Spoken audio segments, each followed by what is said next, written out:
Welcome, everyone. Hola, bienvenidos. I'm Natalie Olivas, the community organizer at Regeneración. Soy Natalie Olivas, la organizadora de Regeneración, and we will be starting today with a little bit of language instructions, first in Spanish and then in English. So vamos a empezar con las instrucciones de escuchar en español. Todas las personas, todas las organizaciones que coordinaron este evento están comprometidas a crear espacios multilingües conscientes de la justicia del lenguaje. Por esta razón, este foro será interpretada en inglés y español. Así es que, por favor, participe en el idioma que usted prefiera. La función de interpretación ahora está activada y para accederle desde una computadora, haga clic en el globo que está en la parte inferior de la ventana de Zoom y si está en un móvil va a haber 3 puntos en la esquina derecha de la pantalla. Haga clic ahí y haga clic en interpretación de idiomas y selecciona el idioma que hablas. In English, the organizations that have put this event together have a strong commitment in creating multilingual language justice spaces so that all of our community can engage. For this reason, this meeting will be interpreted simultaneously in English and Spanish, so please listen and speak in the language you are most comfortable with. English speakers should also take note of this feature as a portion of the program will be spoken in Spanish. If you're on a computer, you will see a globe at the bottom of your Zoom window. If you're on a mobile device, you will see 3 dots on the bottom right-hand side of your screen. Click on these and select the language you speak. And for those listening on Facebook Live, para los que están viendo en Facebook, pueden llamar a este número 602-580-9748. Es una línea gratis y para conectar vas a usar el código de acceso 3470165 y puedes escuchar en su teléfono y bajar el volumen de su computadora. And so those are the instructions. You can call the number to access for those watching on Facebook Live. Thank you so much to our interpreters, Javi Infante Varas and Oscar Rios, for providing interpretation for today's event. And we ask that you please be patient with us as we remind our speakers to speak slowly and take pauses. A few more accessibility options. We'll move into closed captioning, which is another feature. You'll see at the bottom portion of your screen, and there will also be an option at the end of the webinar to download the full transcript. In order, I see many of you are using the chat as well. In order to send chats to everybody, you want to make sure you're selecting the drop down and sending your chat to everyone, not just the host and panelists. Okay, now I'd like to pause the slides for just a second and say that our program is entitled Climate of Hope. And I know it is often difficult to choose hope in a time like this. As we pass the 2-year anniversary of the killing of George Floyd, face another mass shooting targeting Latinx school children and teachers in Texas, and we mourn the lives lost in the Black community targeted in Buffalo and the Taiwanese church members in Irvine, we want to take a moment in remembrance and respect to the communities and families affected. While we were all grieving in different and needed ways, we hope to use this program as a model for action, a way in which we can begin to build alternative systems and imagine a new world that undoes the centuries of white supremacy, colonialism, and patriarchy that have harmed us all. Our program features all global majority and Indigenous speakers who are the rightful leaders of this international movement for social and climate justice. We thank you for joining us today in this difficult period and hope that we can collectively continue to imagine and build a future that is safe and healing for us all. And so we'll bring back the slideshow, and in the spirit of community and collectivity, we invite all of our audience to interact with us through this program, Slido. And we chose to use this program because we've encouraged our community to get together to view this forum, and we want everyone sharing space to be able to participate. So you can either use your phone or browser to go to slido.com or scan the QR code on the screen and enter the code Climate of Hope. And that's all one word. And so we'll be using this feature for polling as well as for the audience Q&A session later during the panel.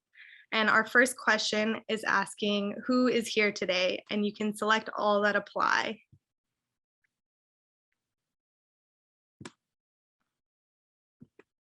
Okay.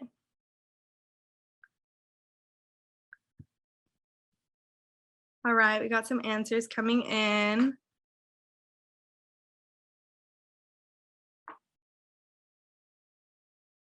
Everyone's a community member, right? We have some nonprofit folks, educators, students, government agencies. Thank you all so much for tuning in. We really appreciate your presence.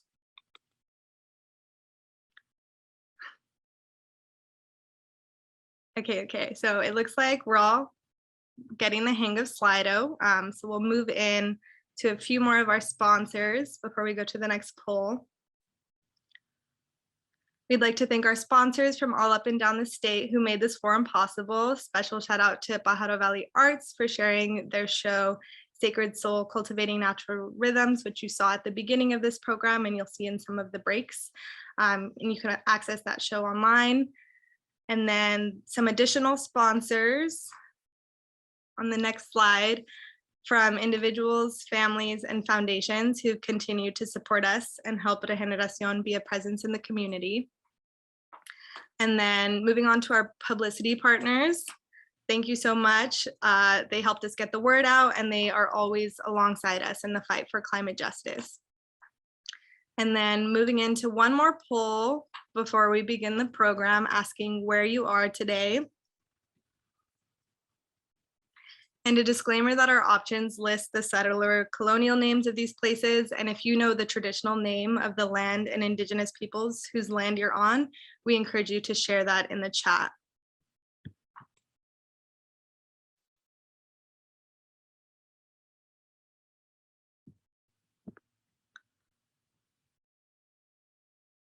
Ohlone, Chumash, Ohlone. I see many people are opting to use the indigenous names. I like that. Thank you.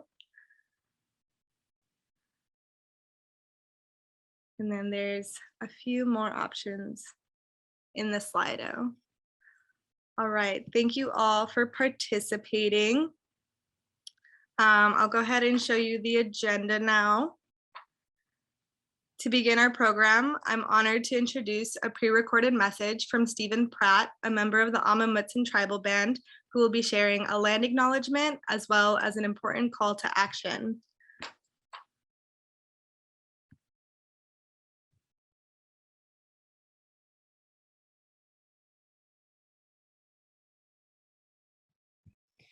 Hello, my name is Stephen Pratt. I'm with the Amah Mutsun Tribal Band and the Amah Mutsun Land Trust. The land on which we are gathered is the unceded territory of Mutsun-speaking people. Today, the Amah Mutsun Tribal Band encompasses many distinct tribes of Mutsun-speaking peoples, those of which are the descendants of indigenous people taken to Mission Santa Cruz and San Juan Bautista during Spanish colonization of the Central Coast. Colonization was the attempted erasure of indigenous culture, tradition, language, and community.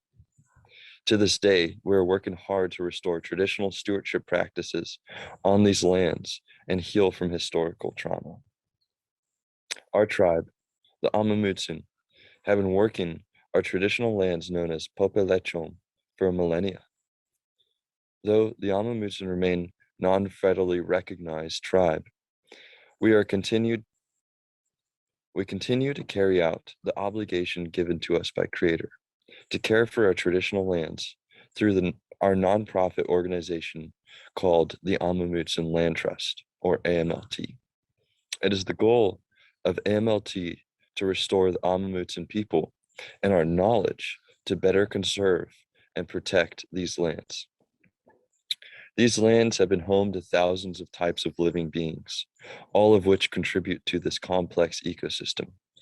For the animals, including the birds, mammals, reptiles, and amphibians, and even the insects, we acknowledge, welcome, and honor their presence here.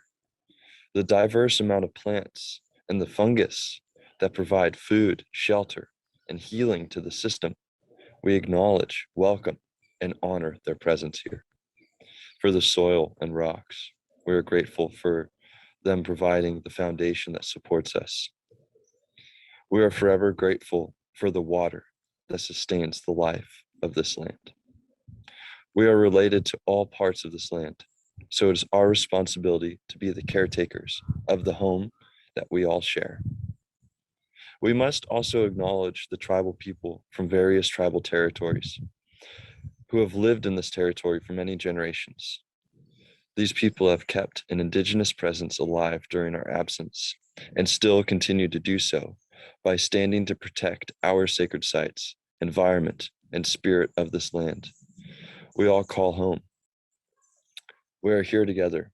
We are family. We stand with those who have stood with us and continue to stand with us. We are so grateful for you. Your presence is felt and your voices are heard. Thank you. Not too far from here lies a place known as Juristok, translating to the Big Head. Juristok was a sacred place where the Amamutsun and many neighboring tribes would come together to hold ceremony. Juristok is also called home by many beautiful animals of all sorts. This is now all being threatened by a proposal to build a sand and gravel mine right in the heartland of Juristok. The mine would cover over 400 acres, but the impact would go beyond that footprint. This will greatly affect the Pajaro and San Benito River confluence, as they plan to be pumping 163,000 gallons of water each day. Their plan involves 4 large pits for excavation, along with a conveyor belt spanning a mile long. Visually, this would not be appealing, but it is more than that. This will diminish a vital part of the survival of us and our relatives, the plants and the animals, by taking away a crucial migration corridor connecting the Santa Cruz, Gavilan, and Diablo mountain ranges. This wildlife corridor supports some of our most important species, like mountain lions, badgers, condors, and many others. The mine would also displace threatened species like the California red-legged frog and the tiger salamander. This affects us all. If you step onto the lands of Juristok, you could potentially be fined for trespassing. This is a place that our people have been able to visit for thousands of years, and only in recent times, we're not even allowed to greet this land. Juristok is absolutely stunning. It holds such an abundant and diverse amount of species. The beauty alone should cause us as a society to protect it, given the fleeting amount of natural beauty in our world being taken away from us. This space is beautiful for a special reason. It is a sacred place to our people, to our planet. We must cherish this and fight to protect the health of all of us. To learn more, visit our website at protectjuristok.org. Thank you very much. Thank you. Sending our gratitude to Stephen and the Amamutsun Tribal Band. Climate justice means land back to Indigenous people, and we hope that you will support the Amamutsun Tribal Band by signing the petition to protect Juristok, spreading the word, and helping to stop the proposed mine on this sacred land. Now I'm happy to introduce our first keynote speaker, Luis Vance Taylor. Vance is the Chief of the Office of Access and Functional Needs at the California Governor's Office of Emergency Services. He is responsible for ensuring the needs of individuals with disabilities and persons with access or functional needs are identified before, during, and after disasters. Welcome, Vance. Can I invite you on? Absolutely. Thanks very much, Natalie. It's great to be here. Es un placer estar aquí con todos esta noche. I just want to start by letting everybody know that, yes, I'm the chief for the Office of Access and Functional Needs, but I want to talk about why my office even exists. My office exists because there's a recognition in California that, historically speaking, as a nation, we have not done an adequate job of addressing the needs of individuals with access or functioning, it's older adults, people with disabilities, individuals from underrepresented communities. We haven't built considerations faced by those populations within the way that we plan, prepare, respond, and recover from disasters. And we don't have to look any further than Hurricane Katrina. That's really what put this issue, I think, at the front of the national consciousness. It's because during Hurricane Katrina, we watched on TV as 70% of everyone who perished came from an underrepresented group. And when we asked ourselves the difficult question, how could this be? Why was there such a disproportionate impact? What came back was that emergency managers, as well-intentioned as they are, were not actually planning with the communities they serve. They were making assumptions about the communities that they serve without actually having lived experience. And because of that, gaps were built into our emergency management system. It was because of that we saw that, for example, the way information was communicated had gaps in it. Information was communicated at press conferences without consideration of the fact that not everybody was going to be able to hear the message, that some individuals were deaf or hard of hearing. And so there was no ASL interpreter, and those people weren't able to get access to life-saving information. The information was presented, and an official would point to an evacuation map and say, go here for safety. But people who were blind or had low vision had no way to access or process that information. And so their lives were placed at risk. Information was presented, but it was only presented in English without consideration of the fact that many individuals within our communities don't have English as a primary language, or maybe don't speak English altogether. And so those individuals weren't able to know where to go to maintain their health and their security and their independence. And as a result, we saw an increase in human suffering and an increase in loss of life among those community populations. We saw this during evacuations as well, where plans said, hey, go and we'll evacuate everybody in a school bus. Well, that's great, but what if you don't have a way to get to the school bus? Right, so people who were transportation disadvantaged didn't have a way to get to the evacuation site. Or people like myself who use a power wheelchair would show up and there was no bus with a ramp or a lift. And so without that accessible transportation to leave a disaster area, people had to choose. Do I stay in my wheelchair and remain in this impact area and hope that I'll be okay? Or do I get picked up out of my chair and put onto a bus knowing that when I arrive wherever it is we're going, I'm not going to have my legs with me. And that impacts more than just health and safety.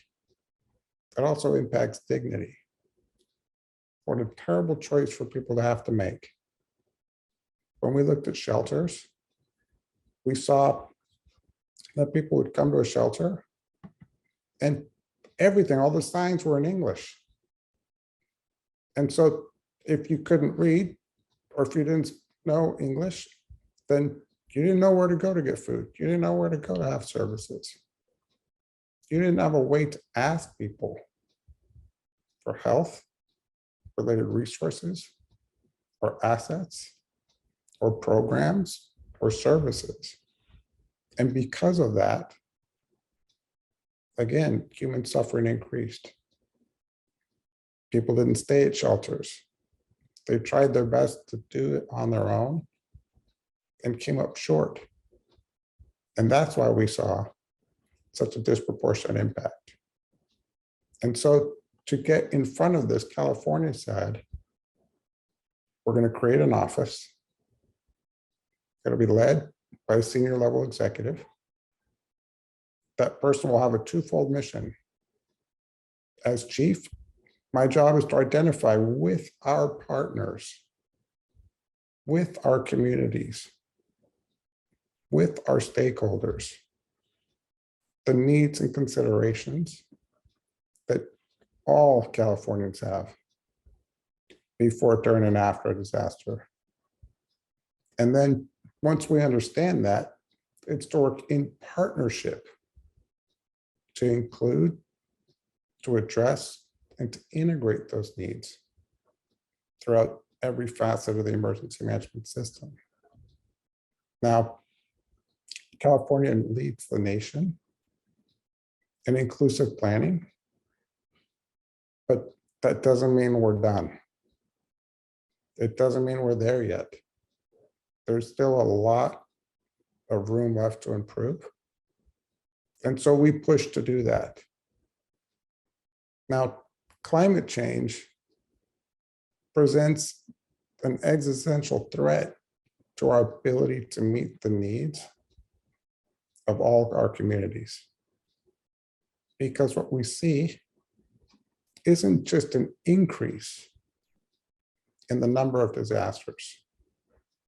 It's an increase in the scope and scale and frequency and devastation of those disasters. And so we deal with more wildfires every single year.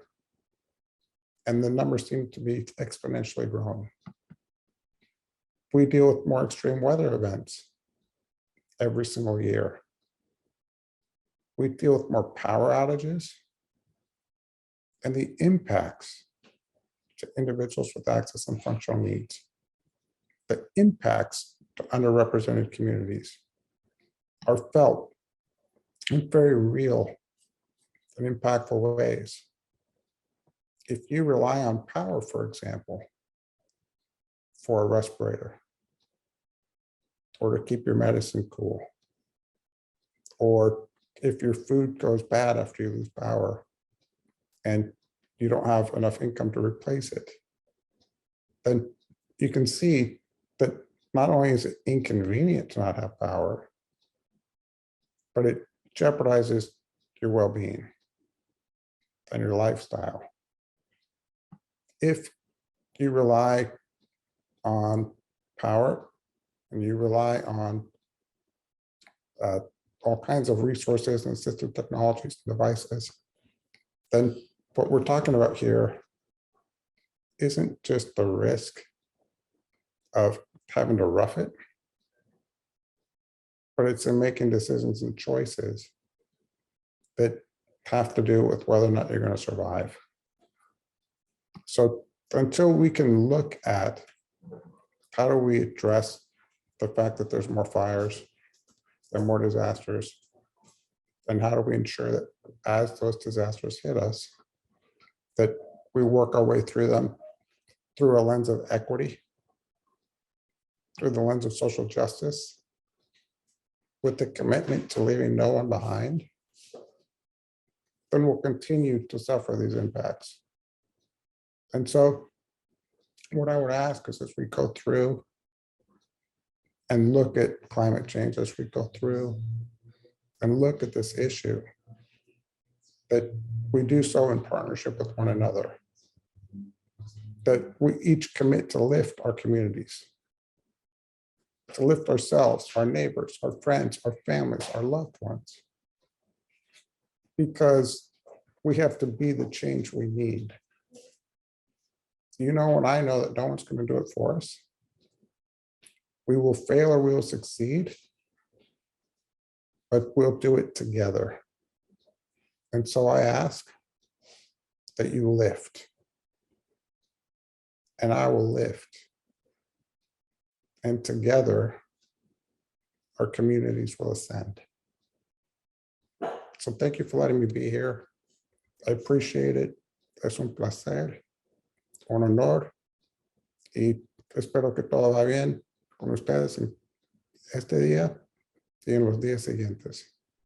Muchas gracias. Thank you so much, Vance. We deeply appreciate the work that you're doing and to help us guide us through this really heavy lift.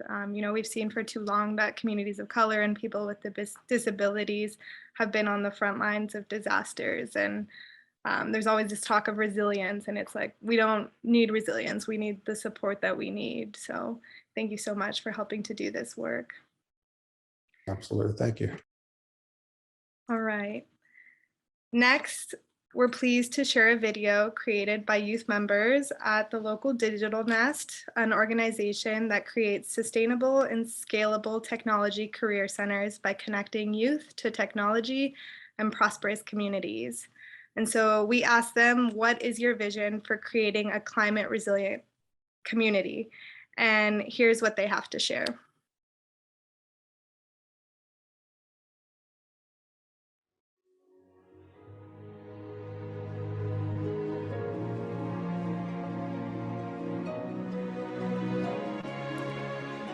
Heal yourself, my daughter, with the light of the sun and the rays of the moon, with the sound of the river and the waterfall, with the swaying of the sea and the flapping of the birds. Heal yourself, my daughter, with mint and peppermint leaves, with neem and eucalyptus, sweetened with lavender, rosemary and chamomile. Hug yourself with hot chocolate and a touch of cinnamon. Put love instead of sugar and drink it looking at the stars. Heal yourself, my daughter, with the kisses that the wind gives you and the hugs of the rain. Make yourself strong with your bare feet on the ground and with everything that's born from you. Get smart every day by listening to your intuition, looking at the world with the little eye on your forehead.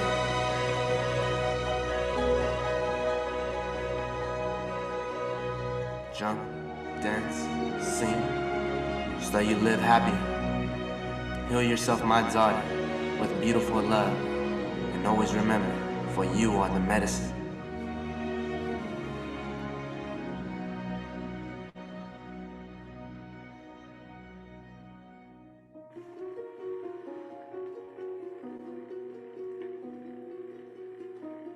Cúrate, mijita, con la luz del sol y los rayos de la luna, con el sonido del río y la cascada, con el vaivén del mar y el aleteo de las aves. Cúrate, mijita, con las hojas de la menta y la hierba buena, con el nem y el eucalipto. Endúlzate con lavanda, romero y manzanilla. Abrázate con el grano de cacao y un toque de canela. Ponle amor al té en lugar de azúcar y tómalo mirando las estrellas. Cúrate, mijita, con los besos que te da el viento y los abrazos de la lluvia. Hazte fuerte con los pies descalzos en la tierra y con todo lo que de ella nace. Vuélvete cada día más mirando el mundo con el ojito de tu frente. Salta, baila, canta para que vivas más feliz. Cúrate, mijita, con amor bonito y recuerda siempre que tú eres la medicina.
Thank you so much to the folks at Digital Nest for working on this project and sharing your vision, and also for hosting a watch party just across the street. So thank you so much. And now we will be moving into a 2-minute break, and then we'll come back with our climate resilience panel.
Thank you so much.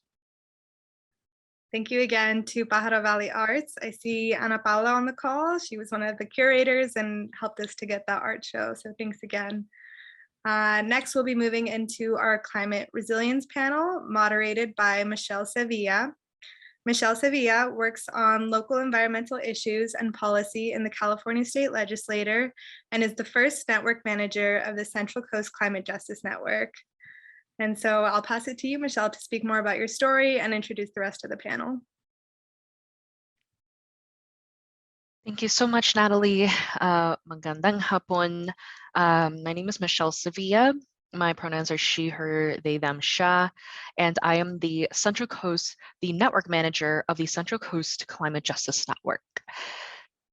On top of working on local environmental issues and policy for a California state legislator and being the Central Coast Climate Justice Network first manager, I bring a unique lens as a young immigrant from the Philippines and more than a decade of environmental outreach and education experience in the museum setting, as well as a leader offering my 5 to 9 hours in various organizations working in the nexus of equity and justice in the environmental movement. So from my 9 to 5s and my 5 to 9s, during that latter half of the day, I serve as a board member of the Gaviota Coast Conservancy, a steering committee member of 350 Santa Barbara, and I'm the first chair of the County of Santa Barbara's Equity Advisory and Outreach Committee, now formally integrated into the county's Regional Climate Collaborative. Hopefully, my experience and working in this nexus will help uplift and find some through lines between all of the amazing panelists that I am honored to help moderate for you today. First, we have Irene Juarez O'Connell, co-director of Food What. Irene is a Chicana visual artist, muralist, cultural worker, and active organizer committed to uplifting visions of healing, justice, and resilience through the mediums of community-based art and mural making. Her art centers participatory storytelling, cultural identity, and meaningful placemaking. In addition to her art practice, Irene serves as a co-executive director at Food What, a program that engages youth across Santa Cruz County in healing relationships with land, food, and each other. Irene received her Bachelor's of Arts in both Public Art and Latin American and Latino Studies from the University of California, Santa Cruz. Alrighty, I think take it away, Irene.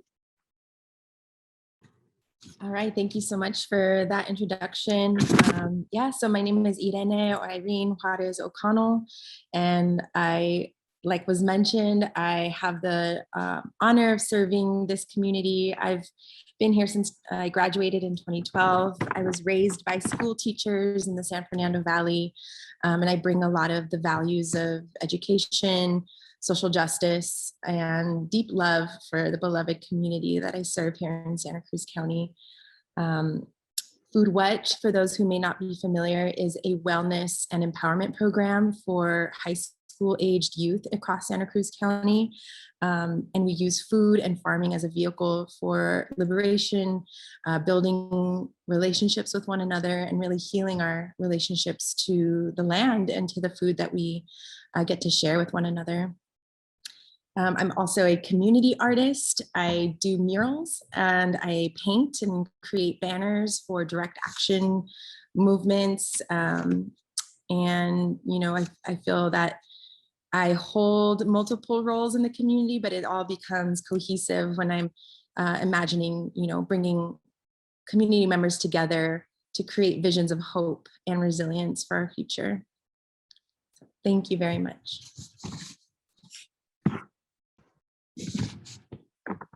Thank you, Irene. Next, we have Kiki Velez of the National Resources Defense Council. Kiki Velez works at the NRDC, as abbreviated, where she focuses on the transition to clean electricity in California's buildings. She collaborates with stakeholders and policymakers to transform the state's building stock in alignment with pressing climate, equity, and affordability needs, including through long-term gas system transition planning at the California Public Utilities Commission. Prior to joining NRDC, she worked on gas regulatory reform with the California Building Decarbonization Coalition and Common Spark with the Blue-Green Alliance. Her career in climate began with a formative internship in Chair David Hochschild's office at the California Energy Commission. In her free time, she loves to paddleboard, tend to her plants, and explore natural history museums. Velez holds a bachelor's degree in atmosphere and energy engineering from Stanford University and is based in San Francisco. Hi, everyone. Thanks, Michelle, for that introduction. I feel so honored to be on this panel today with all these incredible advocates who are pushing for an equitable climate justice, environmental justice, food justice. I think I have some slides that may be, there they are. Great, thank you so much. And I'll take a second just on this first slide. So as Michelle mentioned, my name is Kiki Velez. I work at the Natural Resources Defense Council on the Clean Buildings team. Yeah, so dive right into the work. I guess a bit of personal background. I'm from Sacramento. I'm been in California my whole life. And you know, I went to school in the Bay Area, and I came in thinking I would study computer science, as many aspire to do in the Bay Area. But then I started learning more about the climate crisis and learning how it intersected with so many of the issues that matter to me. As mentioned before, like Irene works on food justice, but it also intersects with labor justice, farm worker rights, racial justice, and economic justice, access to nature, and access to transportation. So clearly a lot of links, but I've chosen to focus in my career on buildings. So, so now diving into the work that I've been doing. California's buildings account for 25% of our state greenhouse gas emissions. And as some of you may know, California has committed to achieving carbon neutrality economy-wide by 2045. So to do that, we have to reduce emissions across all sectors, and buildings account for a lot of those emissions. So it's critical that we cut emissions from the building sector.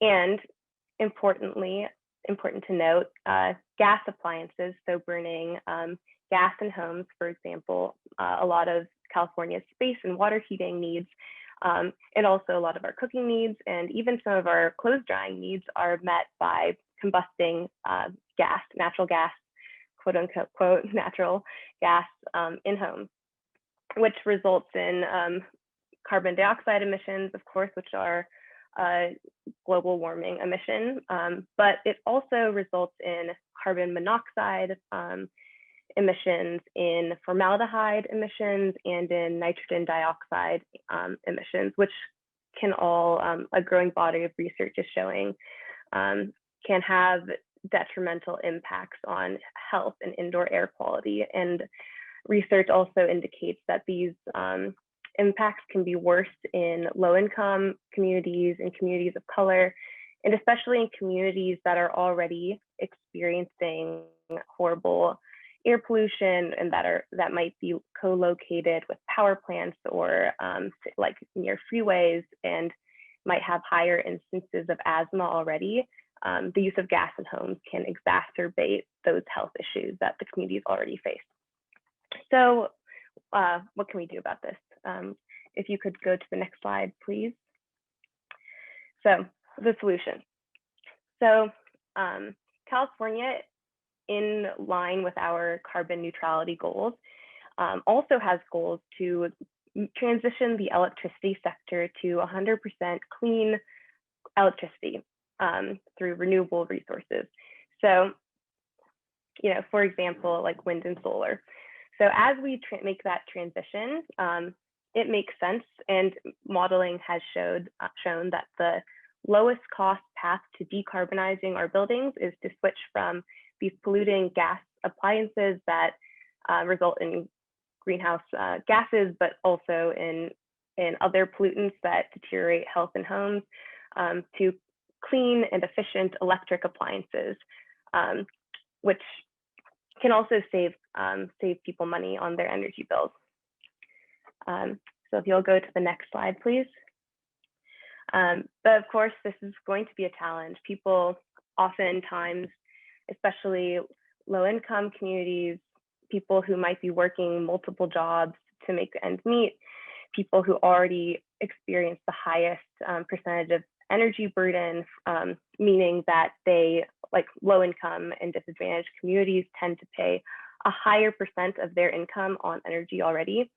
You can imagine that making the transition to electric appliances might be really hard, and you know, rightly so, might not be the first thing that comes to mind for people.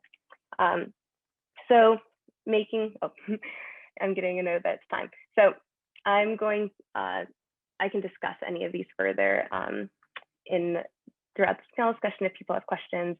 But these are some of the things that are important to make this transition work for California communities. Thanks. Thank you, Kiki. Next in our panel, we have Roberto Garcia Ceballos. He is a community and cultural organizer and strategist based in Los Angeles or Tongva land. He was born in Mexico City and raised in San Jose, California. He's a co-founder of two community-based organizations, Fideicomiso Comunitario Tierra Libre and Community Power Collective, that work collectively to build collective land stewardship, community power building, and cultural vitality. Yeah, hi everyone. My name is Roberto Garcia Ceballos, and like it was said, I was born in Mexico, and my family migrated to the U.S. and we landed in San Jose. So I know Watsonville pretty well, and I actually learned to swim at the beaches in Watsonville with my dad. And so it's really nice to kind of be connected to people up north. But a little bit about myself, I've been doing housing organizing for over 10 years now. And I got really involved in when the housing crisis happened in 2008, really setting up eviction defenses for people experiencing foreclosure. And my journey in life took me to Massachusetts for a couple of years, where I spent a lot of time in Western Massachusetts supporting folks and growing community power and supporting people in remaining. And so when I think about crisis, I think about environmental crisis, and then I also think about human-made crisis as well, which I think are both the same. And I think about the financial hell that people go through. And so in a lot of ways, that led me back to the West Coast, and where I really worked on anti-displacement campaigns and have been working on anti-displacement campaigns in Boyle Heights and East LA. And a lot of time I learned, took a lot of time to learn around affordable housing and the mechanisms that we use today to finance and to develop and to understand what housing looks like when we're trying to support low-income folks and working class people. And so that's led me to really focus my work in the last 3 years in forming a community land trust with community residents, mostly senoras in the neighborhood, mostly community residents that want to stay and want to live here and want to continue to nurture their families here. And so for us, community control of land has really been a really motivating factor for us to think about alternative ways of how we could own or steward land together, and really think about housing not only as in the way that they taught us in terms of using the market, but really thinking about it as home as it should be, in terms of a place for our families, a place to steward, a place to share, and I'll talk more about in my presentation. Thank you so much, Roberto. Last and certainly not least, we have Lanny Faulkner, founder of Equity Transit, a local organization, spent part of her youth during the 70s riding buses and BART through San Francisco and listening to funk music. Lonnie's background as a researcher guided her deep dive into local public transit issues as conversations with representatives of underserved populations expressed ways in which their lives were being impacted by local political influences working to dampen underserved voices. Lonnie is a mom and woman of color who served for 7 years as a mountain bike coach for middle and high school kids. She's also a triathlete and a classically trained opera singer with a BS and MS in physiology from UC Davis, and has been a certified NOLS first responder since 2007. years as an undergrad and graduate student at UC Davis ingrained the importance of safe biking routes and robust public transportation. Thank you. And if we could get the slides up, that would be great. And I'll start talking while the slides are coming up. My name's Lonnie Faulkner, and I really appreciate the opportunity to be a part of the Climate of Hope. We are at code red climate crisis levels, which means we have very little time to make changes that ensure living beings on this planet can continue to thrive. Transportation is the primary contributor to environmental crisis, and the lack of public transportation in this country contributes to a serious equity crisis and poverty. What is hopeful is that we can actually help stop the environmental crises, reduce poverty and other inequities, and give more opportunities to all people in our community simply by building and using robust public transportation systems. I grew up in San Francisco using public transit as a young person, which gave me a lot of independence. But I later moved to rural California and there were no transit options there. My high school was about 15-minute drive away. And it was the school bus. Without a car, there really wasn't a way to participate in after-school activities or summer job. Later, as I became a student at UC Davis, access to safe biking, affordable busing, and trains let me get around town and into Sacramento and the Bay Area. I didn't own a car for years in college, but I didn't need one to get to classes, work, and activities on and off campus. That helped save a lot of money, and UC Davis inspired me to become an environmental activist. Many families cannot afford a car today, and the lack of public transportation is the #1 barrier to education and a better job. I like to give a little history about transit inequity in this country because understanding how we got to where we are now gives us information on how to change and not make mistakes of the past. Next slide. In the 1940s and 50s, the United States was a world leader in public transportation. Next slide. After World War II, a number of industries ganged together against the majority will of the people and systematically destroyed most of our public transportation systems. Next slide. The electric trolleys that were really popular and provided a clean, quiet way to get to work were scrapped. Next slide. The highway lobbyist steamrolled the voices of the people, and the public realized that building so many new freeways evicted people from their homes, sliced apart communities, and resulted in abandonment and decay in city after city. Next slide. Communities fought to stop the outrageous highway developments. The highway gang was so powerful, they controlled the government spending on transit. Next slide. And the Federal Highway Act of 1956 authorized 51,000 miles of interstate highways spanning the nation. We taxpayers covered 90% of the cost, and our gas taxes increased for the Highway Trust Fund. Next slide. Opportunities were destroyed as highways were built literally through the bedrooms of Black and Brown communities. Next slide. Families that could afford to buy a car had access to better jobs, medical care, getting to the voting booth, and being involved in their political process. People stuck on the wrong side of the highways without a car, away from the job centers, faced poverty. This is going on still today. Black and Brown civil rights activists worked for over 100 years to fight for equality in riding the buses and trains. And in one decade, racism and classism was systematized as public transit systems were destroyed, contributing to the crisis of opportunity access today. Next slide.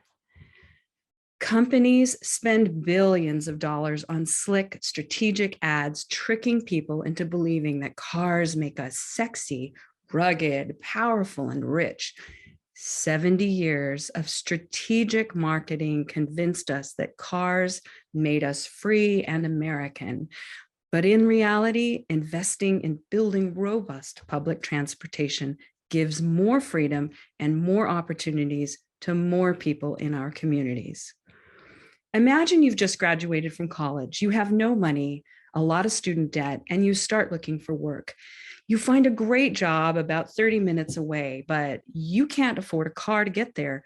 So you have to take a lower paying job in your neighborhood that barely pays the bills.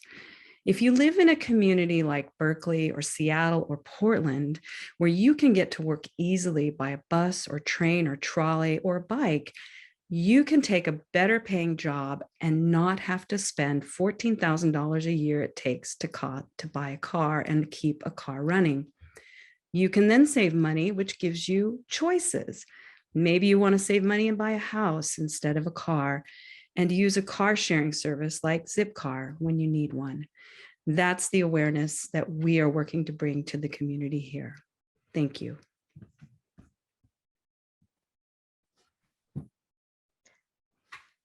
Thank you, panelists, for introducing yourselves to our audience today. I am getting very excited for the conversation amongst all of you and all of the things that we are going to learn from each of your unique expertise and specializations in the environmental field. Our first question, and before I delve into our questions, just to again, just a friendly reminder for each of us to remember our translators and interpreters and to speak slow and steady for those who need the service to translate or who are on the receiving end of those services. And for anybody else who might be using closed caption services to please dictate as much as possible. Our first question is, how have environmental injustices affected you and the community you serve? And how do you see your work helping achieve healthy communities? I believe that this is going to be just an unmute and, share your expertise. So go ahead to anyone who already has an answer teed up.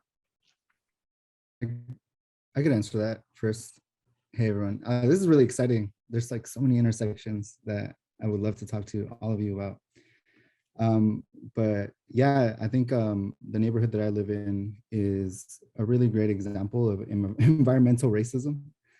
And specifically, I think just the concentration of brown poor folks is not like a coincidence. And so the consequences of redlining and racist covenants has really kind of intensified segregation in LA. And then during the industrial period of LA, all those jobs, all that pollution was concentrated in the east and southeast region, which surrounds Boyle Heights and East LA. And so just the amount of pollution that we're surrounded by.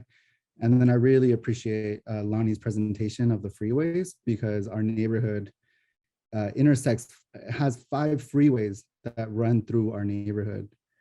And so the amount of pollution that these freeways cause and the amount of health issues that we experience here are dramatic. And so for us, it was really important to really think about how we can access land and control land, because that was one of the main reasons we had no way of accessing or controlling what was put into our neighborhoods. And so for us, a community land trust was just an addition to all the activism and environmental justice that's happening here. We really were thinking about how do we thrive in our neighborhood? And for us, it's controlling land, and it's having access to land, and it's stewarding land. And so for us, community land trust isn't just for housing, but it's also around creating green space. It's about healing land. It's about having a new relationship to land. And so for us, it was really important to have a community land trust in the neighborhood, on top of all the other things that are happening to stop the 710 freeway from expanding, from closing down factories or repairing the pollution left by factories, we really just needed this other tool and this other mechanism for us to thrive in this neighborhood. And so for us, it's not only having our community land trust, but making sure that there's more community land trust in LA County. And so we've been supporting and working with other neighborhoods to make sure that they have a community land trust in their neighborhood as well. So that's just my piece, but thanks y'all.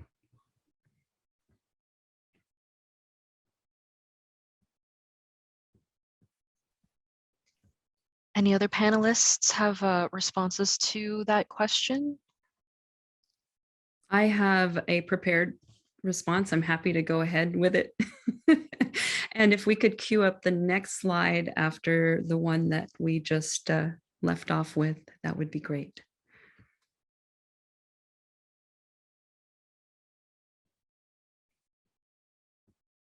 I had so much information. I didn't want to leave it to extemporaneous speech today. So can we get that next slide queued up?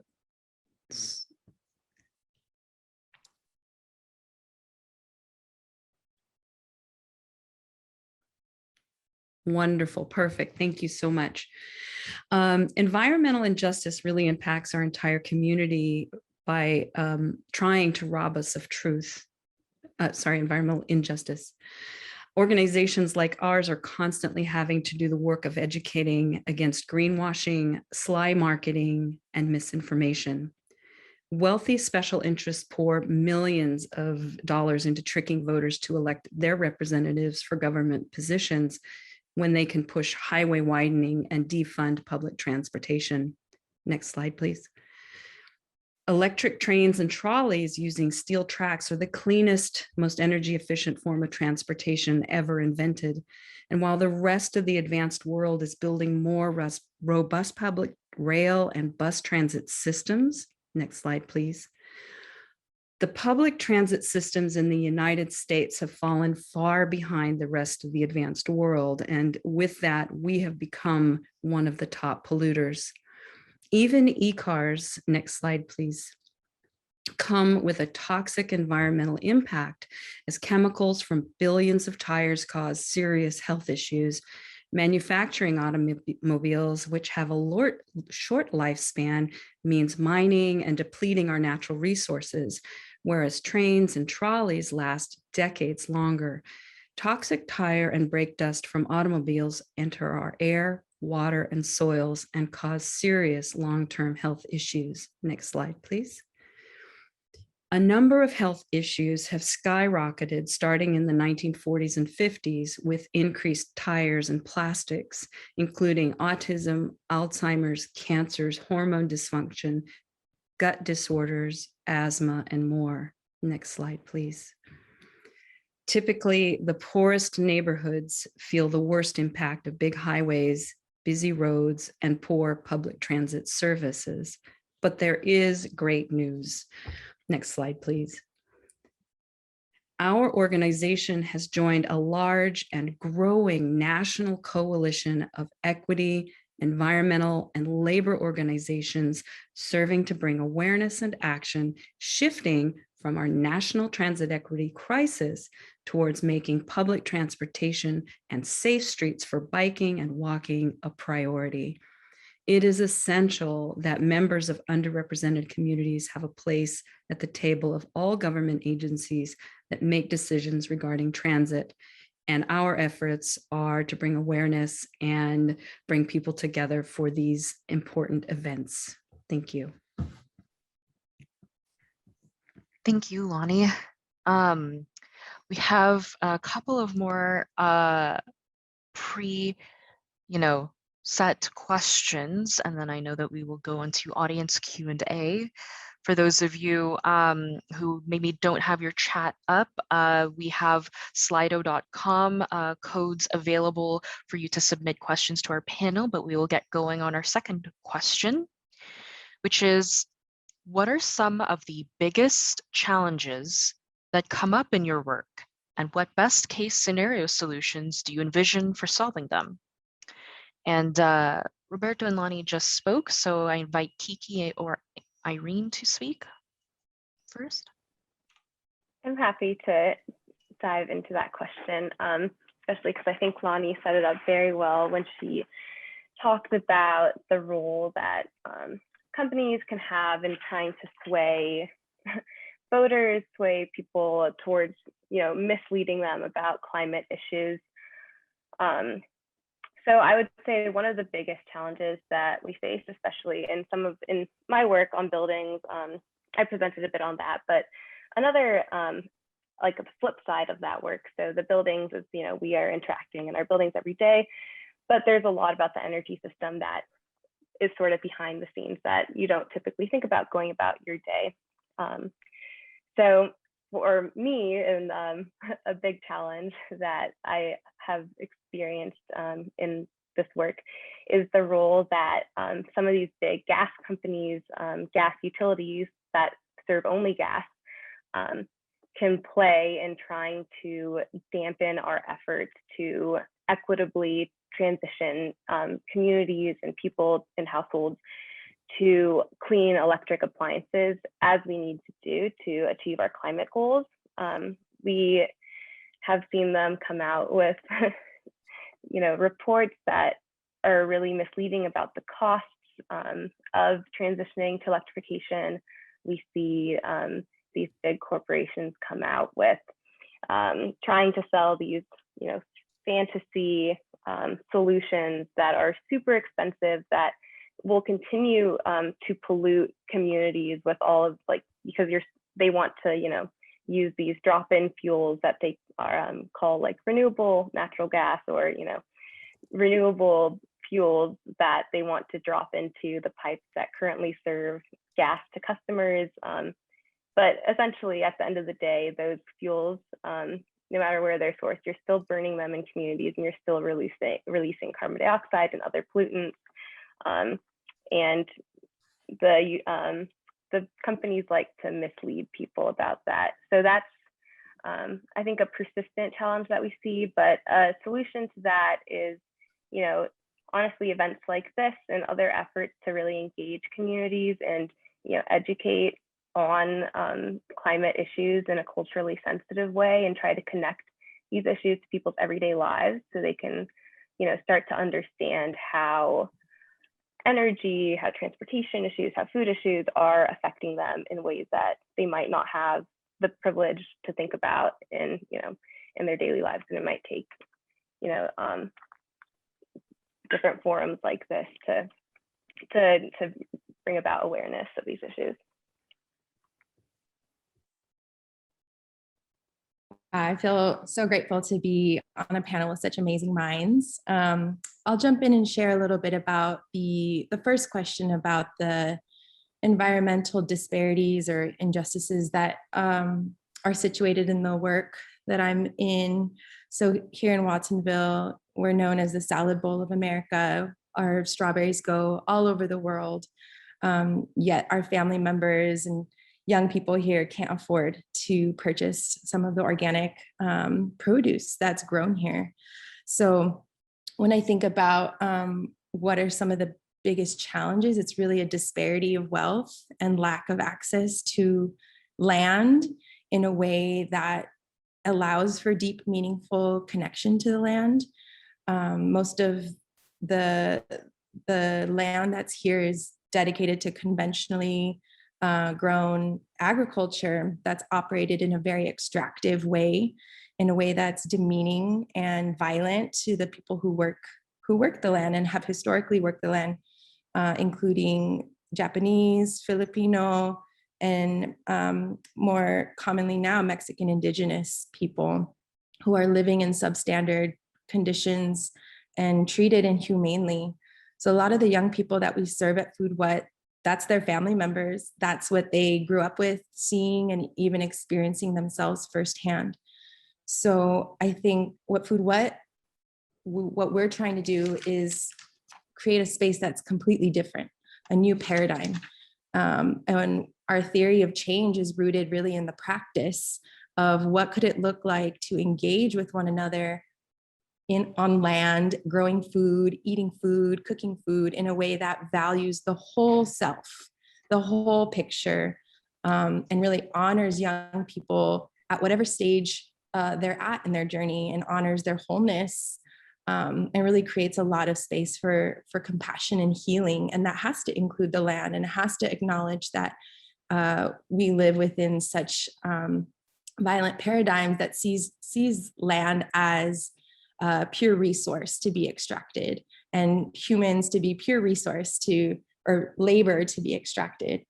So at Food Wet, we really try to engage the young people on our crew by paying them a fair livable wage, by honoring their wellness and mental health, especially. I think because we work with young people, a huge issue right now is mental health, and not enough resources for mental health support, and also just the economic barriers that can allow someone to access those resources.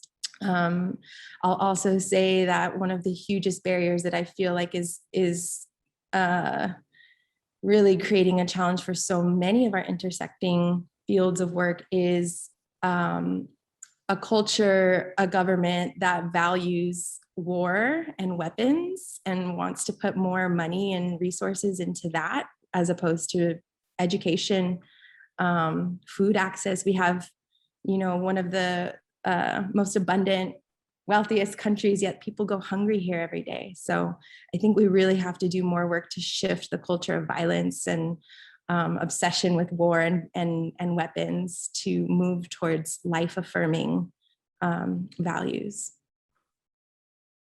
Thank you.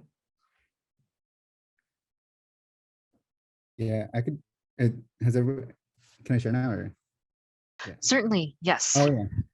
Yeah, I think one of the things that we struggle with is this, like having community be a prime decision maker and agent in terms of how we shape our communities. And a great example is what the MTA or the transit agency did to this neighborhood in terms of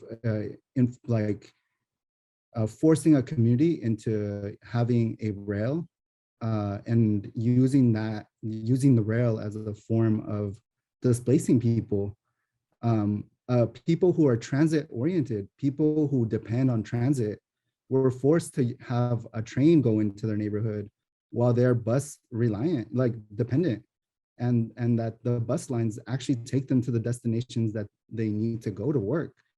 And for us, like that was a big issue for us. And knowing that transit could be good for communities, but at the same time, if we're not careful, it's used as a mechanism to displace people in a gentrifying area like LA.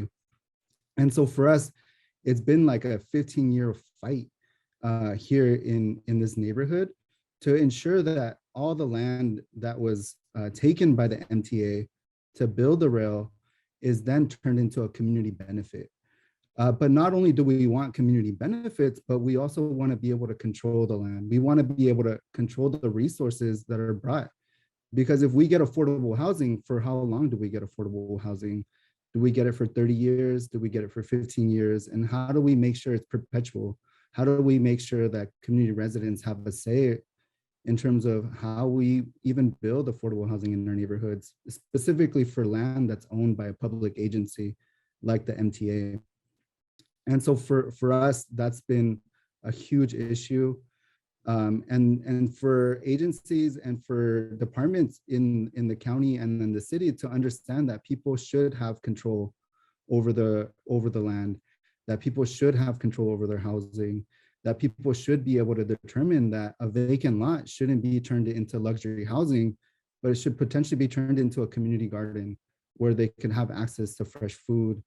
And so for us, it's a really strong sometimes line that we have to create and really understand how our public officials and our agencies are approaching things, and to make sure that folks who live in the neighborhood are really kind of have agency around decision making, instead of having things imposed onto the neighborhood that are perpetuating displacement and gentrification in the neighborhood. So it's complex. It's complex.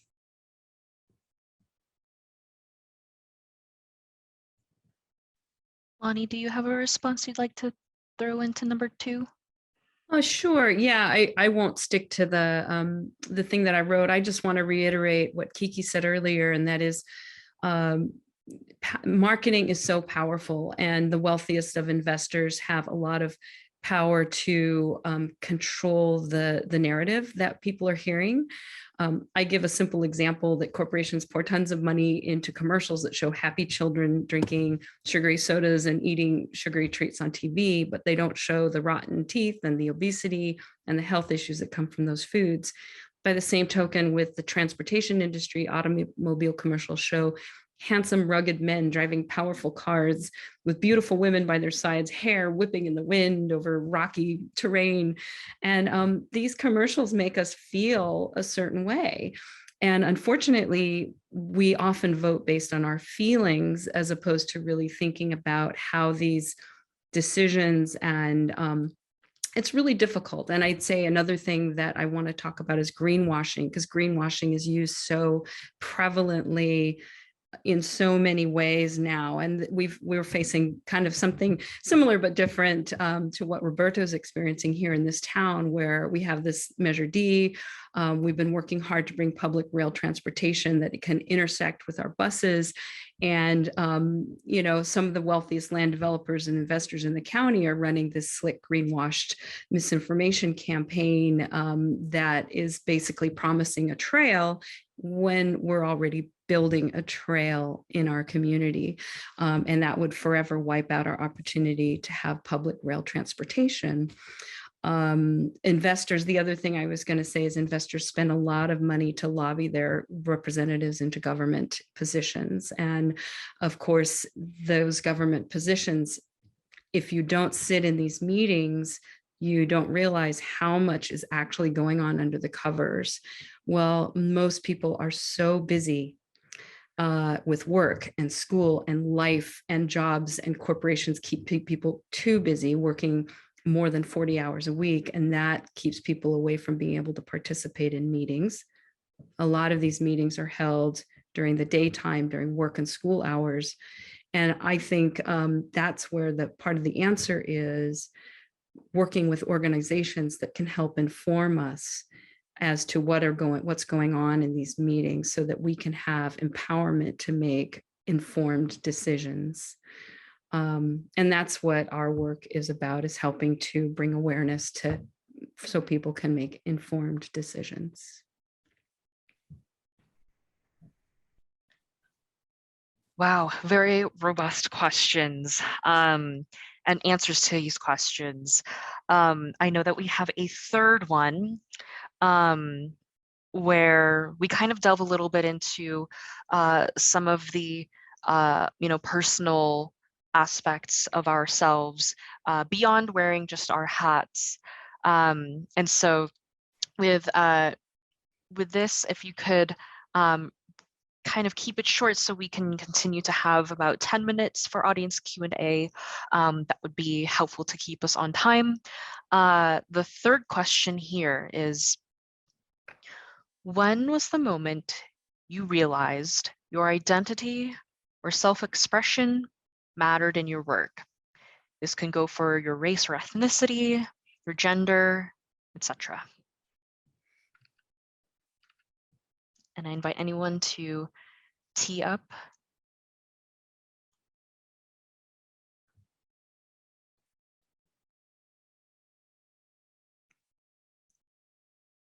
Well, I'll just jump in.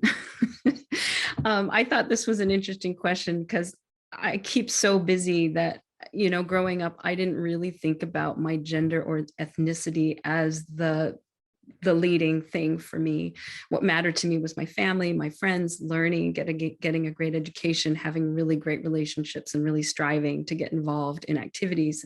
And I was involved in a lot, from agriculture to music to theater, athletics, and all sorts of things.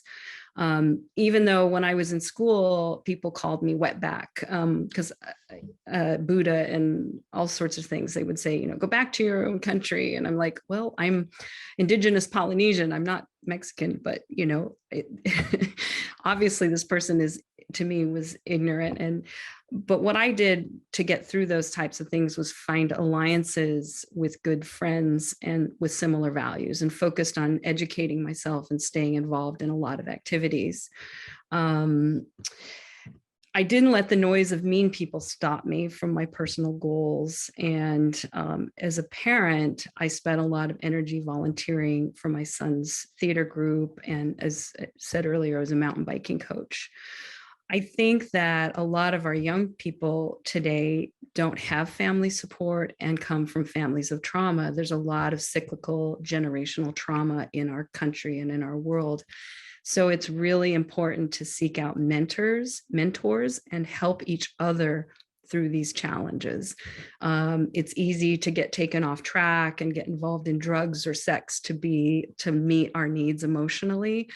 And so I just urge everybody to be a mentor and to be mentored. And young people, look for young people who are struggling and say, hey, you are a great potential. You are an important part of our community. How can we get you together with someone who can mentor you in a way that's going to make a difference? Because all of us are a part of a village, and we all have to help each other to rise up to meet these incredible crises that we're facing today. Oh, I just want to say John Lewis. So here's my little thing. Don't try to be a hero. Get involved with local political process. Take scary steps to be a leader. And I love John Lewis's quote, make good trouble. I feel like I've had a lot of moments, but I'll share some of my most recent ones. During the pandemic, I've had the privilege to form co-found two organizations. Both of them are what we call BIPOC-led, Black, Indigenous, people of color, and they're intentionally BIPOC-led. In this process of forming them, I think it was just really as important for this collective of people who were forming these organizations to realize how much we have to offer, how much skill set we have, how much experience we have, and how important it is for us to be resonating with the folks that we work with, because they're the ones that lead this work.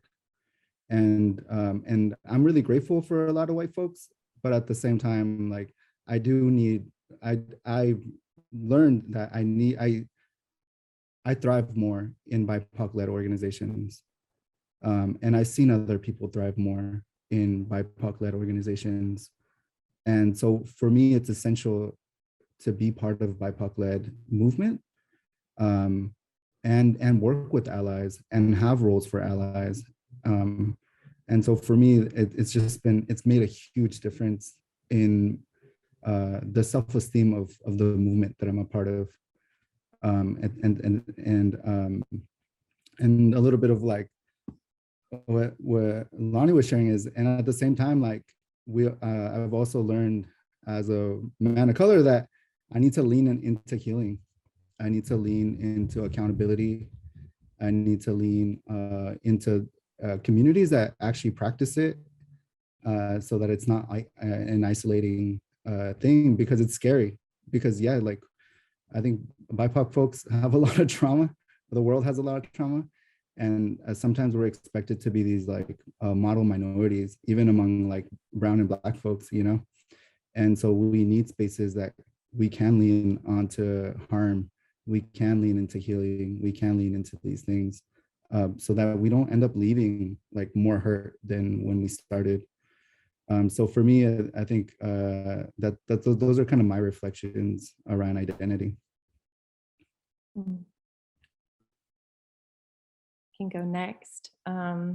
Yeah, this question was it took me kind of to a deep place, because our identity, of course, colors everything that I do, because it's the way that it's the context in which I perceive the world. It has to do with race, it has to do with class, education, and all those things. So, you know, as somebody who has Mexican Indigenous roots, also Irish roots. I have a college education. I can navigate systems of white supremacy well, right? Like I can navigate systems well. It does offer me a privilege that isn't afforded to a lot of the young people I work with, some of my colleagues. So that is something that I have to hold with a lot of accountability and consciousness, because it does inform the way that I move through the world. And it's hard for me to think of an exact moment. But I think like whiteness has its way of rearing its ugly head, and even BIPOC folks, or the ways that we've been socialized to exist in a world that is the dominant culture of white supremacy. I think another part of my identity that's really important is someone socialized as a woman, struggling with a lot of like, gender performance of like, oh, who can be, I'm out here being a farmer, I'm a painter, I'm like digging things, I'm using my body in ways that I don't feel is always, allowed for women to show up. So yeah, and also as a person who is reconnecting with my Indigenous roots, I feel like there's a moment where I was thinking, I think this was during the pandemic, I was connecting with my abuelita who was born in Oaxaca, but because of the process of assimilation and moving to the United States, of being, through the really violence of becoming a US citizen and forgetting one's roots, she was, didn't grow up to appreciate her roots, her Indigenous roots. So the way that I had to start asking about it was through the food or through the herbs. And that was something that we do with the young people at Food What too. We have a workshop on food as medicine and traditional remedios, like asking our family members, what are things that we have heard our family members or relatives using, for a cold or for a stomach ache, and why are those? Why is that knowledge, that traditional knowledge, not accessible to us?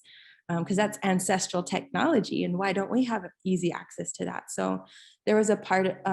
There were moments for me where I was like, I have this rich knowledge within my bloodline, within my like DNA memory, and also with my relatives that I can tap into for resilience, for courage to move through this world. Because I think we often forget, we talk about like, oh, these are end days, apocalypse days, but Indigenous communities everywhere have been enduring apocalyptic times, right? Since Europeans landed, really. And I think that it's important to encourage one another, encourage ourselves, encourage young people to tap into that traditional knowledge that we do have, that we have access to, and that can give us great power and great strength, even if they're not recognized by dominant culture.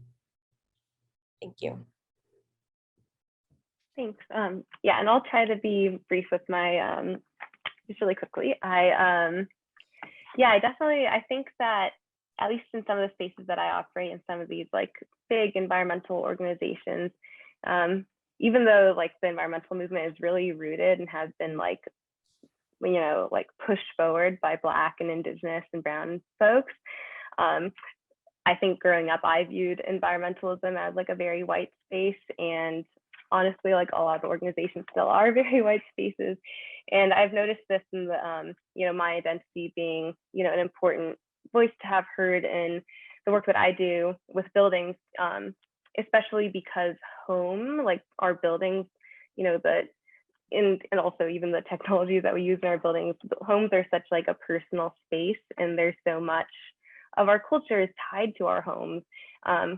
For example, as I'm pushing for these solutions to decarbonize our buildings, one of them involves switching off of gas stoves. And when I think about like my mom and my abuela and them using the comal, I can't even imagine them using their comal on an electric cooktop.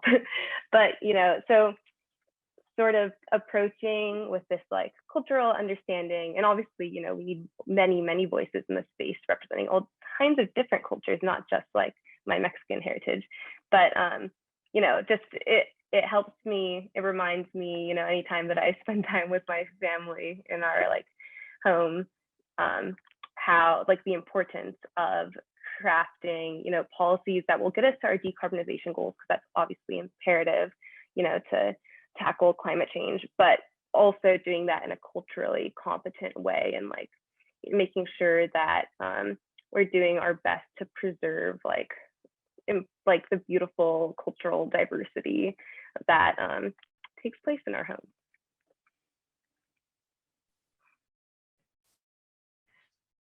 Thank you all so much. I know that as each of you were talking and laying out your responses to these really big questions, a lot of our audience members were resonating with some of the things that you said.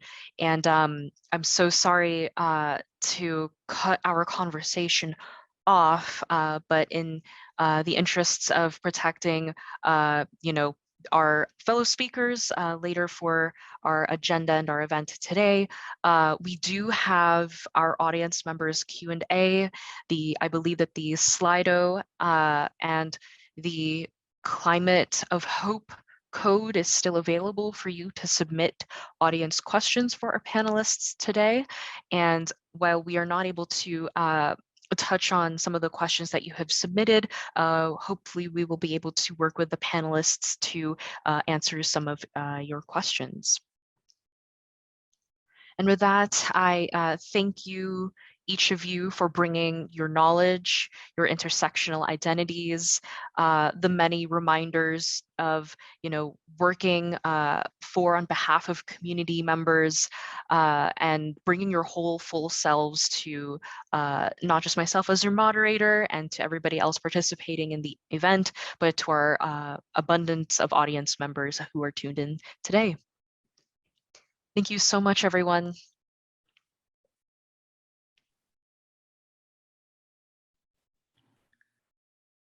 Thank you. Thank you to Michelle and the amazing panelists, Kiki, Irena, Lonnie, and Roberto. Y'all are such inspiring leaders in your field, and I commend y'all for sharing your work as well as sharing your unique personal experiences. It's been so special, and I just can't thank you enough. And I'm so sorry to the audience that we missed the audience Q&A, but I encourage the panelists to answer some of the questions in the chat as we move into a short 2-minute break.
All right, thanks y'all. So now we are moving into our second keynote speaker. Ana Rosa Rizzo Centino is the Executive Director for One Step a la Vez, an organization that helps youth take their first step forward toward a more positive future. Ana Rosa has worked locally, statewide, and nationally on many social justice efforts such as language justice, educational access, governmental transparency, support for working families, and environmental justice issues. She's also the proud mommy of 2 daughters, Adela Susana and Gloria Jenny. Ana Rosa will be presenting her keynote address in Spanish. So if there are any listeners on the call-in line, you can turn your computer audio back on. And English speakers will switch to the Spanish language channel to hear the English interpretation, and Spanish speakers will switch to the original audio, and bilingual speakers can choose their preference. Welcome, Ana. Muy buenas tardes, familia. Yo sé que para mí ha sido muy difícil, así que quería compartir unas palabras con ustedes porque el nombre de esta conferencia es Clima de Esperanza, ¿verdad? Y con lo que está pasando en nuestra nación, es muy difícil tener esperanza. Pero Miriam Caba, que es una activista famosa, nos dice que la esperanza es una disciplina. Aunque es difícil, necesitamos tener esperanza. Yo perdí mi primera hija cuando tenía 3 días de vida. Esta es ella. Y por eso yo sé lo que es perder una hija y estoy sintiendo muy intensamente lo que está pasando en Texas. Especialmente sabiendo que la mayoría de estos niños eran latinos, eran mexicanos, y que ICE o la migra estaba presente. Así que no nomás tenían que ir a dar su DNA para identificar los cuerpos de sus hijos, pero también tenía que arriesgar ser deportados por la migra en ese proceso tan difícil. Y debemos a ellos y las familias de los que murieron en Buffalo, en el mercado, a tener esperanza y trabajar arduamente por justicia. Quería decir los nombres de los que fallecieron para traer sus espíritus con nosotros y recordarlos. Y para que las familias nunca sean olvidadas.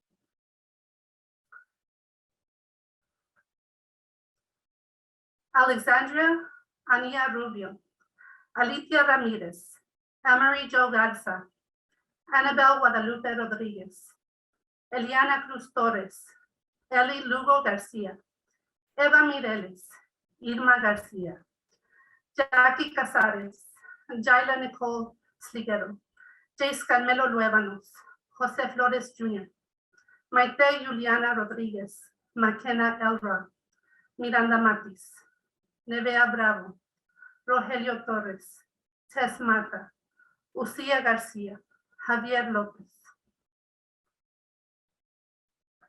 Y los que murieron en Buffalo, Celestine Cheney, Roberta E. Drury, Andre McNeil, Catherine Massey, Margus D. Morrison, Hayward Patterson, Aaron Salter, Jr., Geraldine Telly, Ruth Whitfield, Pearl Young, presente.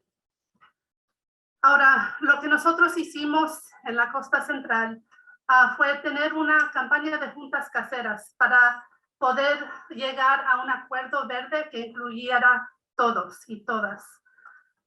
Y la razón que lo hicimos de esta manera es que nosotros que estamos en la clase de trabajadores, casi nunca nos preguntan nuestra opinión de cómo queremos que sea nuestra vida, cómo queremos que sea nuestra comunidad.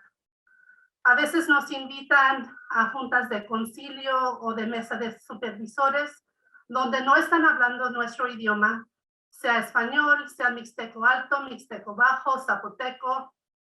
Así que con las juntas caseras podemos hablar en el idioma donde nosotros sentimos más confortables. con nuestra familia, con nuestros vecinos, con nuestros amigos, amigas. Y en esa manera podemos llegar a una economía verde que no va a ser otra economía que está basado en la inigualdad. Va a ser basada en justicia, porque nosotros los medioambientalistas también tenemos que luchar por trabajos que sean dignos, con sueldos justos, con aseguranza para salud, para todo lo que necesitamos, cuidado de nuestros niños. Así que ahora voy a empezar nuestra slideshow, no sé cómo se dice eso en español, pero quería compartir con ustedes que nosotros ya habíamos empezado la campaña de juntas caseras y los estábamos haciendo en las casas, pero luego, como todos sabemos, empezó la pandemia. Así que ya no podíamos tener estas juntas en las casas por no estar expandiendo la pandemia, ¿verdad? Así que cambiamos a tener las juntas caseras a través de Zoom. Así que voy a compartir mi screen. Por favor, díganme si lo pueden ver.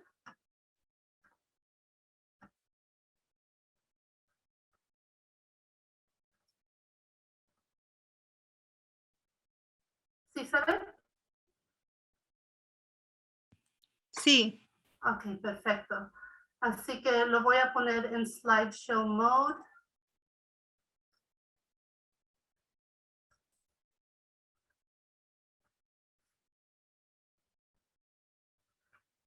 Así que cuando nosotros empezamos esta campaña, era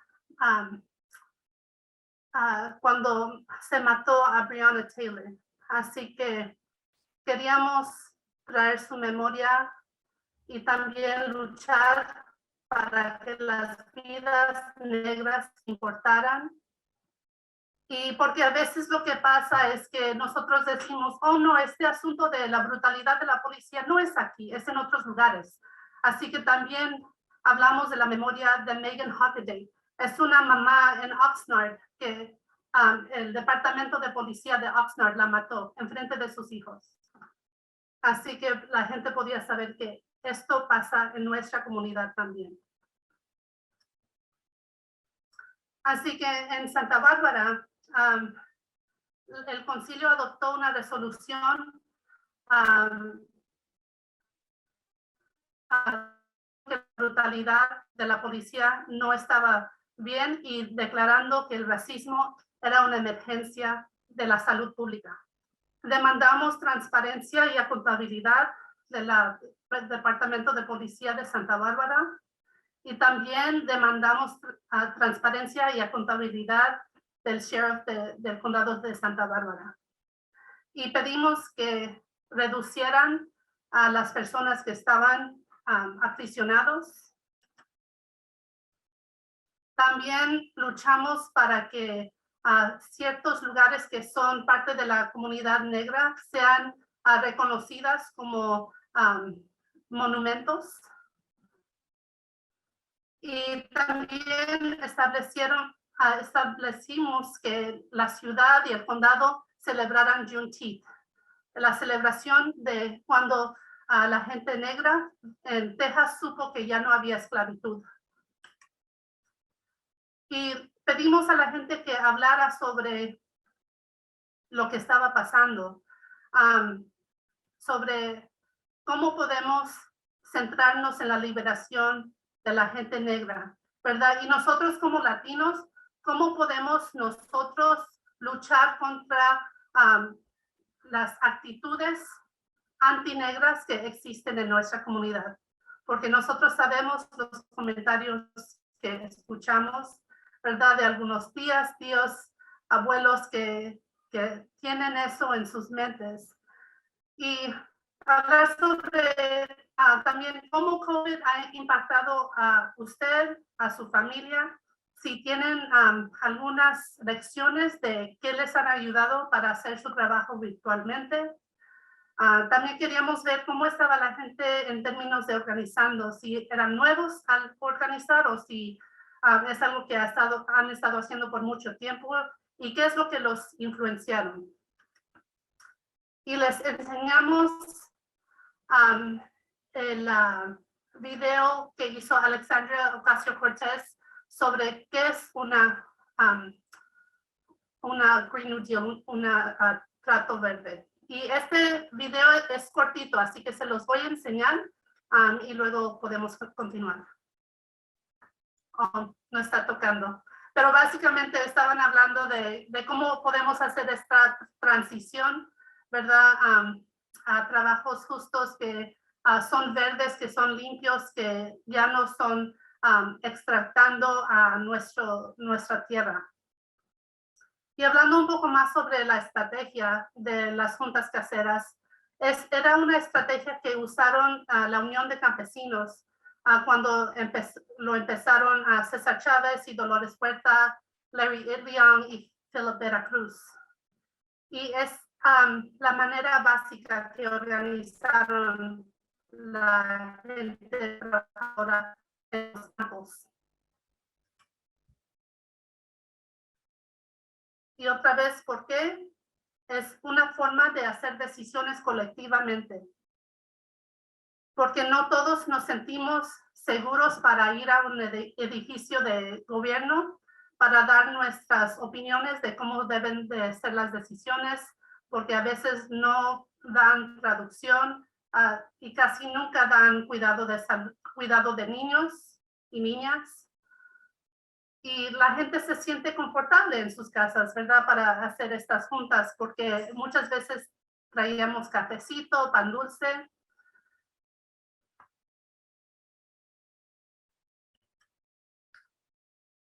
Así que unas preguntas que también preguntábamos es, ¿quién ha escuchado sobre el nuevo trato verde o el trato rojo? ¿Cómo es que todos se sienten sobre estas ideas? ¿Hay algo que no han pensado que debe de ser incluido en nuestra trato verde para la costa central?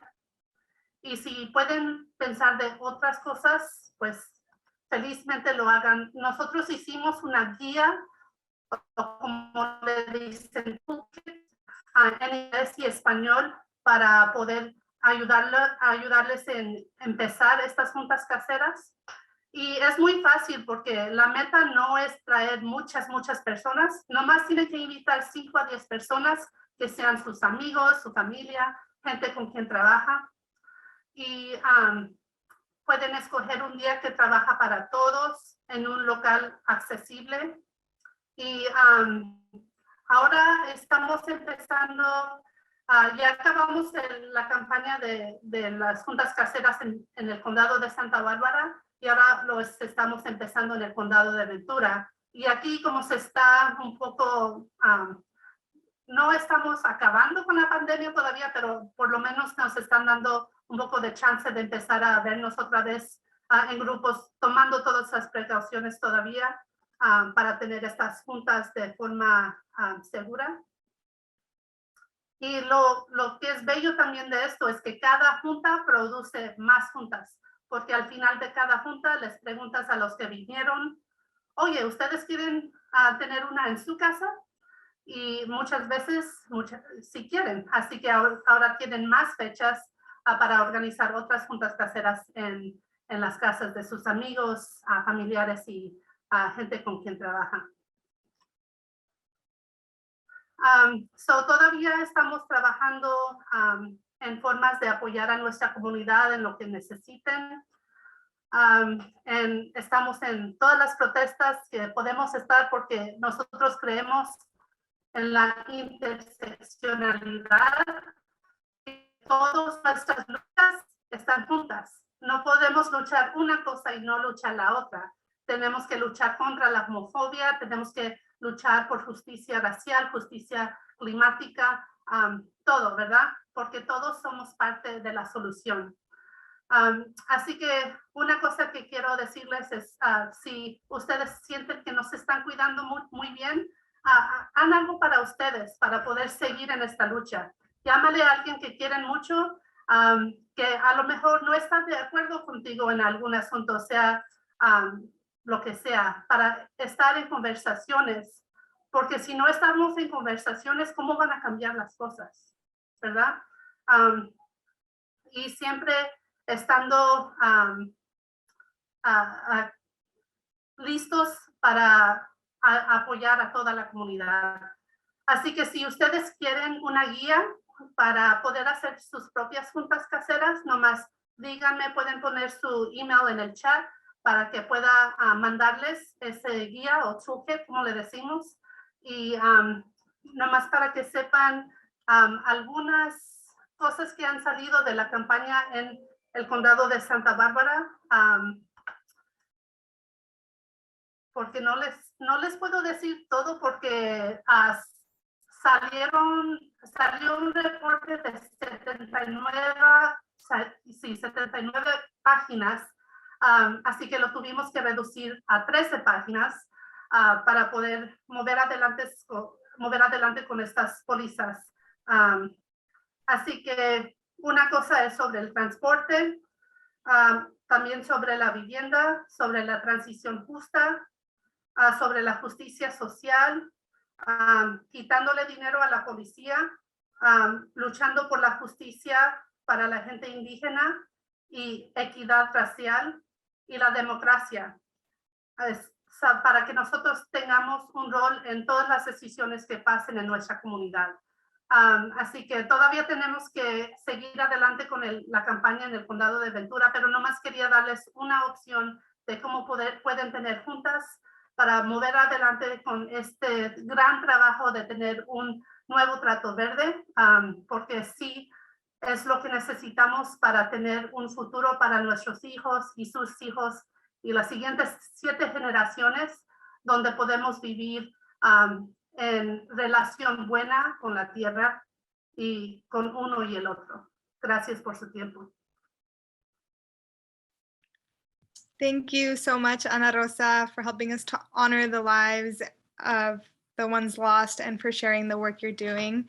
We hope it can serve as a model for inclusive and equitable organizing all over the state and the nation. And now we have another call to action from an amazing local environmental activist, Tamara. She never fails to move me with her words and actions, and we're so grateful to have her fighting alongside us. So welcome. Thank you so much, Natalie. My name is Tamara, and I'm a student at Santa Cruz High School in Santa Cruz, as well as a member of Youth for Climate Justice, and I go by she, her pronouns. As you all know, the IPCC has stated that in around 7 years, we will be unable to stop climate change. The effects will be too drastic and will cause more effects, which we will not then be able to control. That is unimaginable. We're already seeing the effects of climate change, and they will continue to intensify. And they'll target the people who create the least amount of CO2, the least privileged first. And so I'm so thankful for the work that everyone here is doing. I'm truly amazed. And I wanted to share a little bit of the work that I've been doing. 4 years ago, Youth for Climate Justice formed to organize walkouts alongside the Fridays for Future movement. More recently, we have been pushing for a bill that would provide free transit passes for everyone under 25 in California. This would mean that students would be able to ride the bus as well as state subsidized trains across California for free. This is important because California's leading cause of emissions is transportation, and this bill is a climate justice solution. It would not only teach youth to ride sustainable transportation, it also helps low-income students get to school and other activities. I just found out like 30 minutes ago that this bill passed the Assembly, but it's still going to the Senate floor. And so we still need help pressuring our senators to vote for this. So if you're interested in helping support this bill, I'm going to put a link in the chat right now that you can, it just sends you to a draft email and you can just sign your name and send the bill. It takes send an email to your legislators. It takes about 30 seconds. And then if you're a student watching, you can also help push for this bill by joining Youth for Climate Justice. And we meet every Sunday at 10 at Tabby Cat Cafe in downtown Santa Cruz. I think that most of us here feel like we're not doing the work we're doing because we want to, but because we have to. So I just want to express my gratitude for everyone for being here today and for dedicating your time and energy to this, and for Regeneración as well for making the opportunity for us to hear more ways to get involved, because it's true, we don't have a choice if we want to have a livable future, and we need to continue taking action and doing everything that we are able to do. And I think that together, if we keep doing this, we have the power to create real change. So thank you guys so much. And please fill out the email with the link in the chat.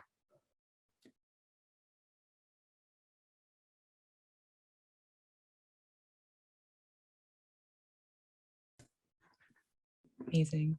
Thanks so much, Tamara. And just wow, I want to give thanks to everyone, to all of you for tuning in, taking such precious time out of your days to join this conversation. And of course, a huge thanks to all of the speakers and panelists today, Vance, Irene, Roberto, Lonnie, Kiki, Michelle, Ana Rosa, Tamara. It's been such an honor to hear your stories and perspectives. And I know for sure that if we were gathered in person, you would hear a really loud round of applause for each and every single one of you.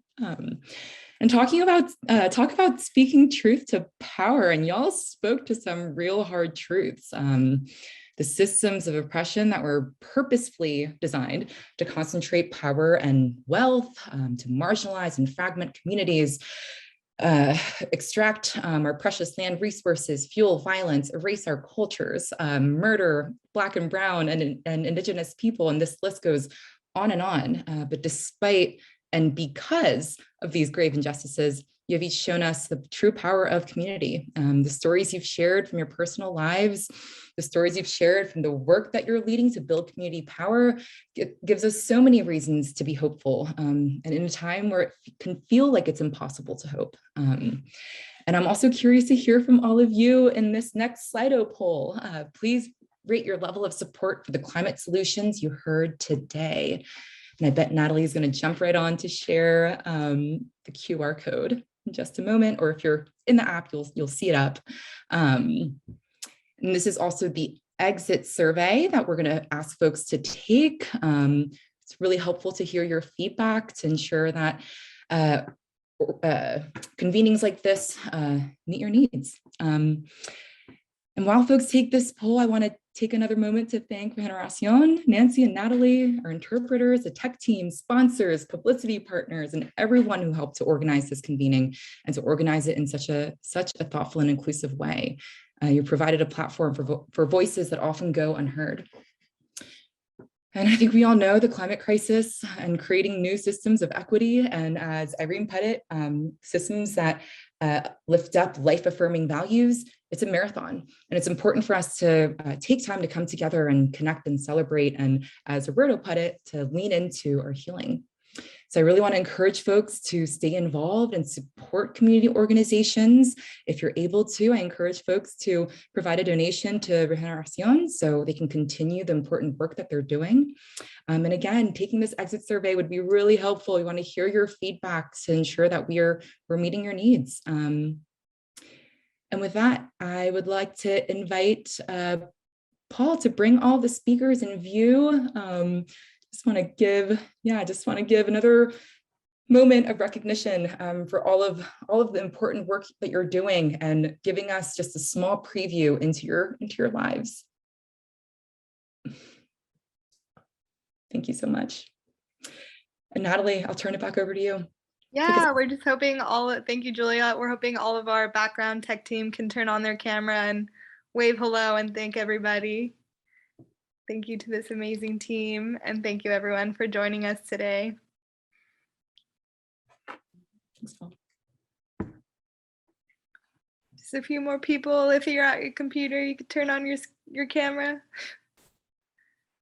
All right, this is good amount of, so let's all do a little wave. Wait, I don't have. All right, thank you. Thank you, everyone.